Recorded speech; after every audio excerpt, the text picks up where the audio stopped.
Hello friends, আজকে আমি কটা আমার স্থলপথের আপডেট দেখাবো। তো চলো সেই আপডেটগুলো দেখা যাক কেমন আছে আমার স্থলপদ্মগুলো। সেই আপডেটগুলো আবার কিছু কিছু গাছেরও আপডেট দেবো। চলো যাওয়া যাক। এই দেখো আমার স্থলপদ্মের ডালগুলো, এর মধ্যে এই ডালটা কিন্তু ফাঁপা হয়ে গেছে, একদম ভেতরটা একদম বাজে হয়ে গেছে, তাই আমি এটা একদম ফেলে দেবো। তোমরা দেখতে পাচ্ছ কি আমি দেখাচ্ছি ভালো করে, তোমরা দেখতে পেয়েছো অবশ্যই।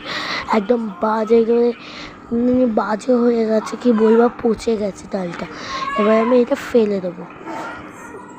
আরও অনেক গাছ আছে, সেগুলোও আপডেট খুব ভালো আছে সেগুলো আস্তে আস্তে রুটস বেরোচ্ছে। তো সেইগুলো দেখো আমি দেখাচ্ছি এবার। এই যে তারপরে আমার লিলি, স্পাইডার লিলিটাও খুব ভালো আছে, এবং